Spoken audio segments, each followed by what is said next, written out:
Hello and welcome to another Coffee with Colin, and thanks very much for tuning in. The topic for this week I want to talk about is anything worth doing is worth doing badly. And so anything worth doing is worth doing badly. Of course, we're all trained to finish that sentence, anything worth doing is worth doing well, and that is true.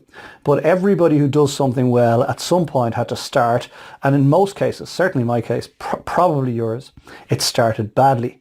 And in my particular case, when I started my career, which is now almost 4 decades in existence, it sustained me for 4 decades. I remember my very first day, and I wanted to share a story with you that will, I hope, inspire you to get out and try something new. When I left school in 1980, I wanted to be a school teacher. And the reason I wanted to be a school teacher wasn't about saving the world, it wasn't about teaching the next generation, nothing laudable like that. In fact, it was simply because teachers had short hours and long holidays, and I set my sights on that. Anyway, I always said the man upstairs had a completely different plan, and as it happens, when I came out of school in 1980, I didn't get the requisite number of points to get into teacher training college. So my plan was very simple. It was go get a job for a year, study at night, study Irish at night, and start college the following year, and become a school teacher. Short hours, long holidays, happy days. That was the plan. So anyway, during the summer of 1980, after I had done the Leaving Cert, I started looking for jobs. And one particular morning, I had an interview in BHS, British Home Stores on O'Connell Street. It's not there anymore. Had an interview there for the role of kitchen porter. Now, there's nothing against kitchen porters. Props to all the kitchen porters out there because it's a really tough, very important role.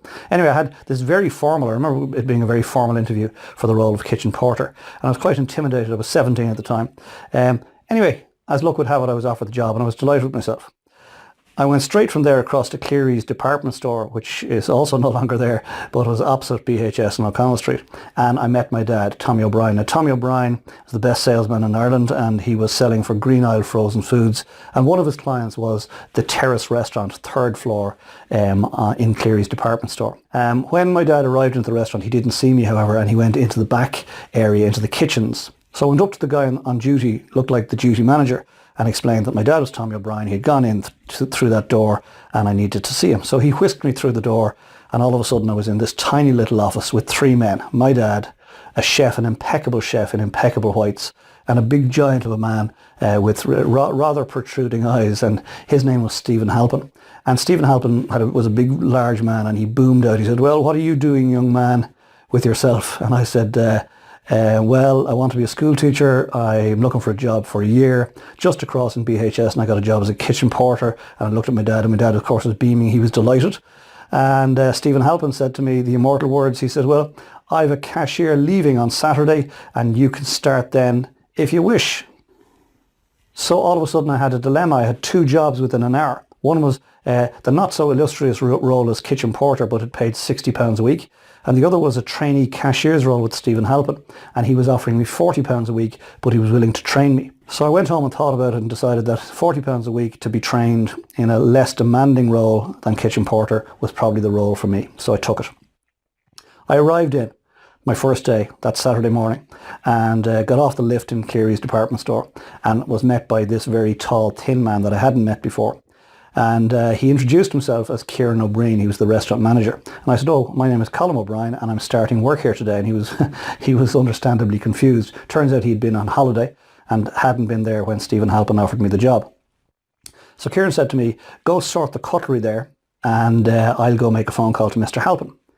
I was thinking, sort the cutlery, like what does that mean? I have no idea what sort the cutlery means, but I went to this tray, this large grey tray, and it had 4 wells, knives, forks, spoons and teaspoons.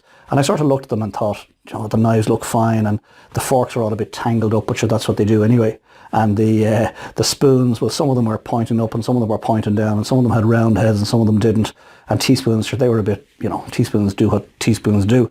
And I sort of shook them around a bit, thought, that's grand, and I'll stand here now, cutlery sorted, and I'll wait for Kieran. So Kieran comes back anyway, and he says, "Right," he says, "I now know what's going on. I've spoken to Mr. Halpern. That's great." He said, "Welcome aboard." And he said, "I see you had no luck sorting the cutlery." And I was thinking, hang on a sec, I spent about 10 minutes sorting that cutlery. What's the problem? Of course, I didn't say that. I just thought it. Anyway, Kieran then went to train me how to sort the cutlery. And what we did was we took a glass cloth and laid it on the counter. We took all the knives out and we started polishing them one by one. We cleaned out the well, of course, polished the knives one by one and put them back in. And all of a sudden they looked cleaner and brighter and were neater.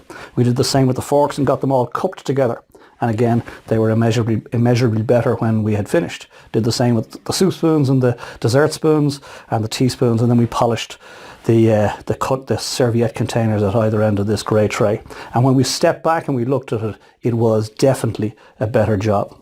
So my friend, anything worth doing is worth doing badly. That bad experience of me sorting cutlery, that first step that I took on the first day of my career, has led to almost 40 years in an amazing career, an amazing journey to date. And what I encourage you to do, as a good friend of mine, Bernard Dunn, the former world champion boxer, says, try something new. Don't be afraid to try something new. Because if you try something new, you'll decide whether or not you like it or you don't like it. If you decide that you like it, as I did in the catering industry, if you decide that you like it, you will get on in it. And if you get on in it, well, then you've got a career ahead of you. And if you decide you don't like something that you've tried, great. At least you tried it. Knock it off the list and start again. And thank you for joining me for this week's Coffee with Colin. I hope and I trust that you got something from it. Please consider what's been shared here today and apply it into your thinking for the next week or so. And then, most importantly, please come back next week and let's share a coffee together.